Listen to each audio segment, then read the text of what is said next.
So I've got what I'm pretty sure from memory is 12mm MDF. You could also use plywood, hardwood, whatever. So I'm using this to make base plates for the legs, so that they've got something to hold on to. So I'm not making these precise or anything like that. Just making squares.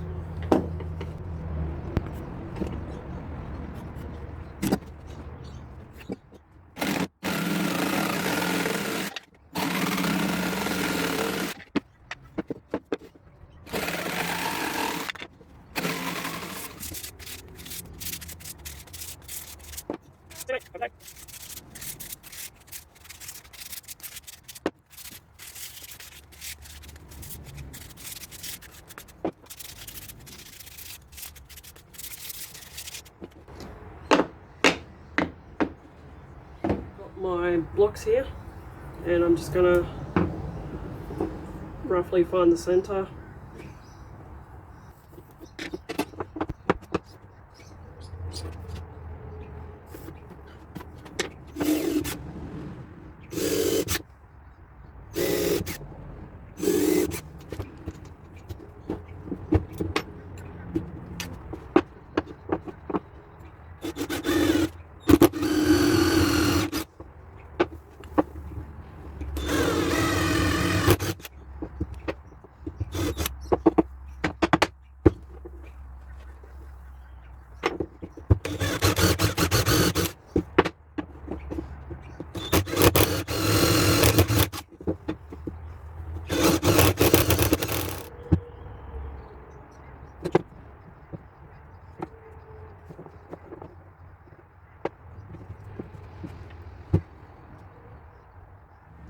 Alright, so I managed to find some screws. A couple of them only just fit. So I screwed those in from the inside of the drawer to mark where I had to put the screws in. I basically just used a small drill bit to go down through the center where I've drilled the holes for the legs, and then flipped it over, and I just went 4 screws around there. Now that I've done that, I'm going to, the glue under these still needs to dry, but now that they're screwed on it, they'll be fine. So I'm going to attach these now.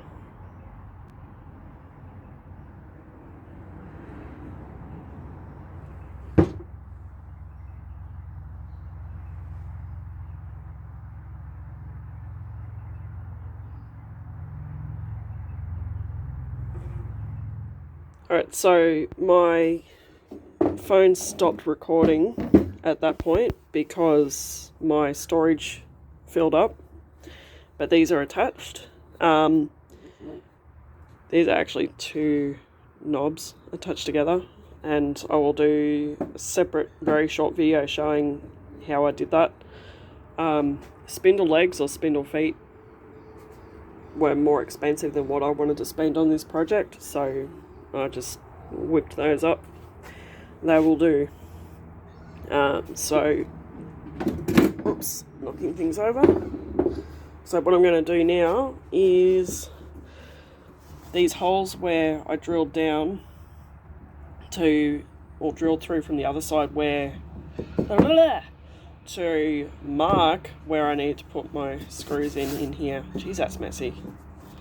I'm a messy worker. Oops, sorry. So that hole there will go straight down through the knobs that are underneath for the legs.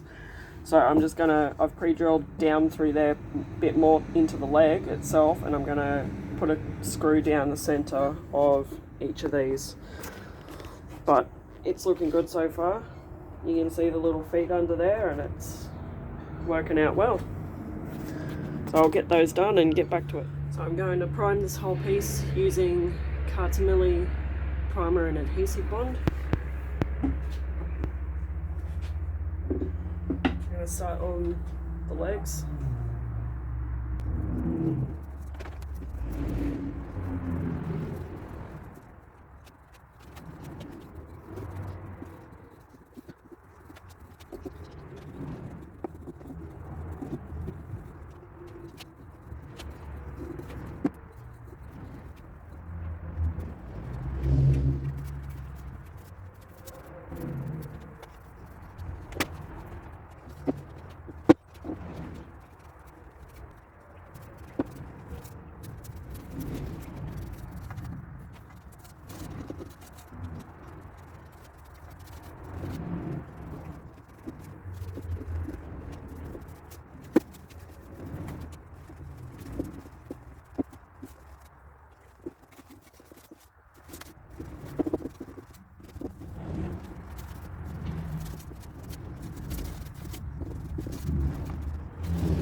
painting the legs first before I do anything else in Milli Boutique Furniture Paint in the colour Enmore Mustard.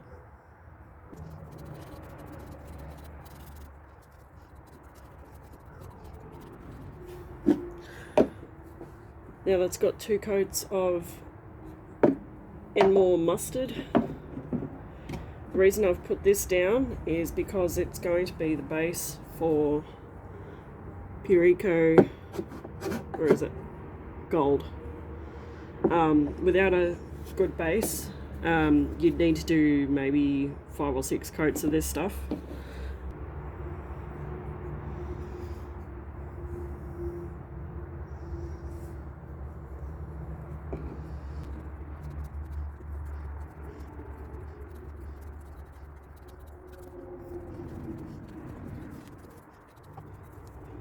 Now I'm painting the body of the drawer in Milli in Penny. I've painted the undersides before flipping it over and the back of this part because that's boring and you don't want to see that.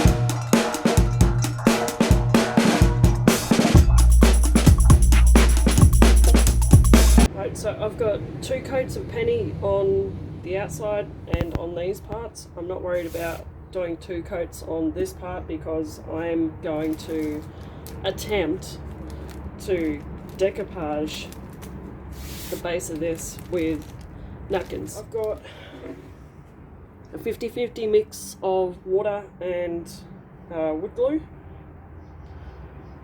and a brush. I'm going to try really hard not to get it on the sides. I think I just got it on the sides already.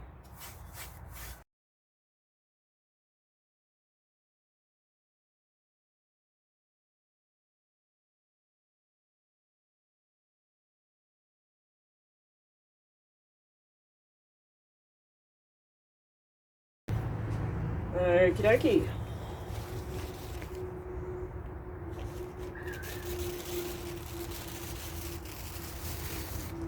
I can already tell I'm going to stuff this up.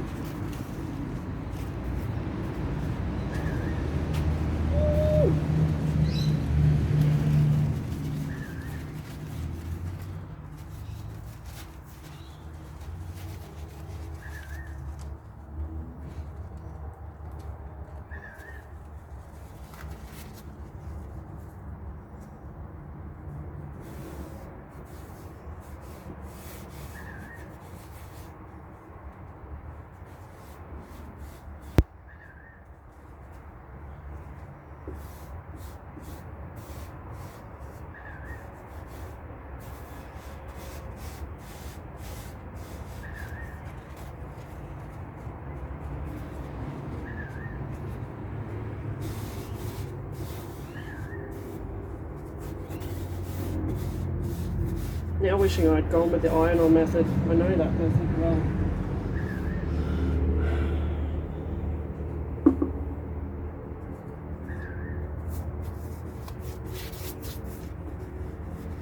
My glue dried too fast.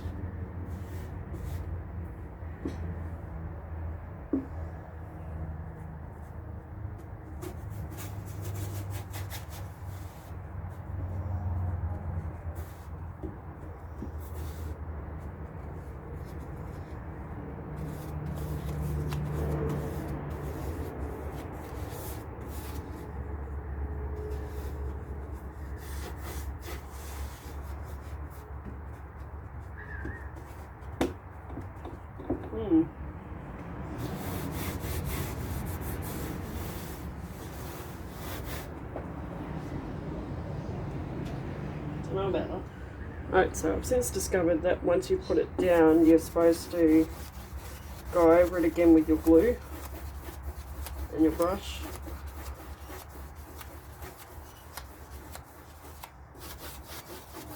think it's looking better.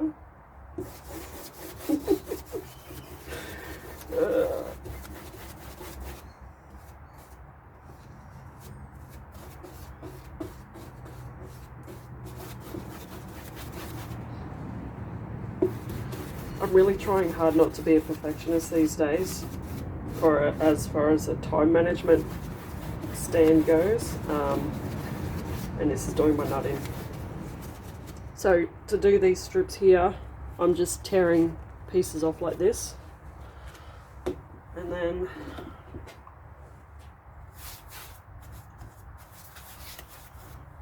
put my glue down.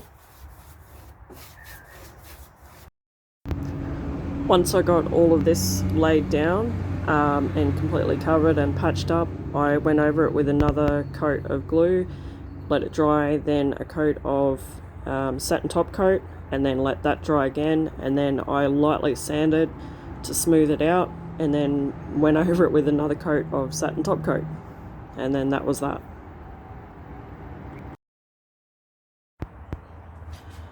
So on the front of the drawer, I'm using this stencil. You can either buy it by itself or as a pack of 3 different crowns from Gemini Creative. I've marked where my centerline is, just using a scalpel because it's easier to cover that way.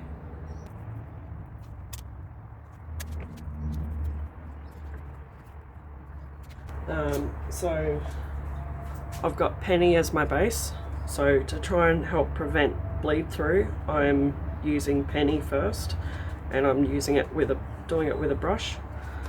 I'm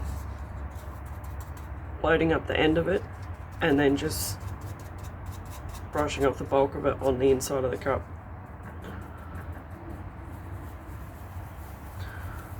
We'll swirl it, I think. It's alright to get this under the stencil because this will help stop the next colour from bleeding through. If anything does bleed under the stencil, it'll be penny and you won't be able to see it.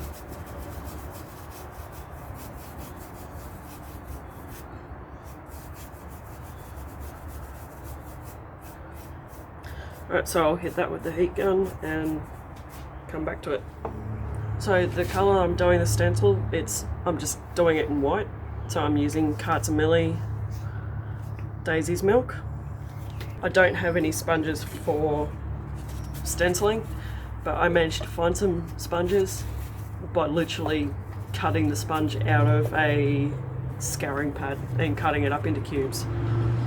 So it'll do on a peach until I can go and get some better ones. I'm not bothering to pour any of this out, I'm just going to do it this way, brush it off. I've got some tissue paper here. We'll see how this goes.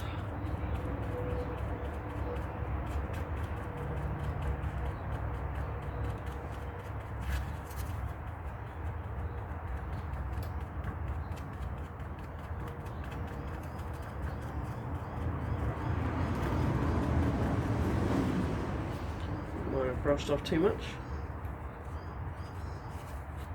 We'll see how it goes, just brushing it off on the bottle edge.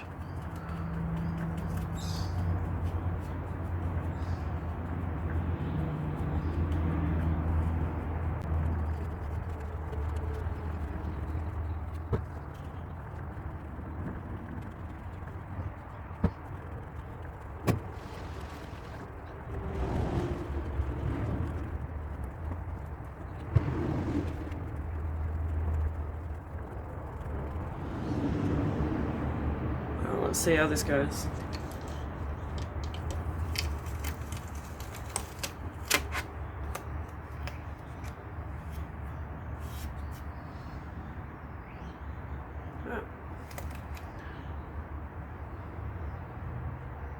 Can definitely see it. I was worried it wasn't going to stand out.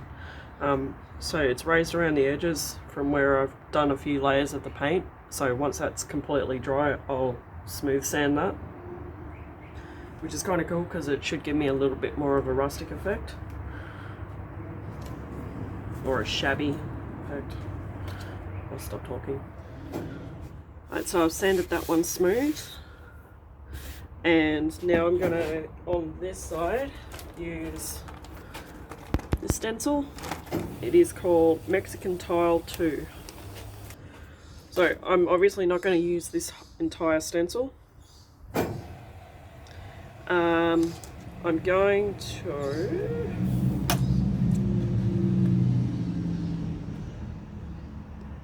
going to just use the flower and then this one here. So I'll start it about there and go that way. So I'm just going to stick that down now.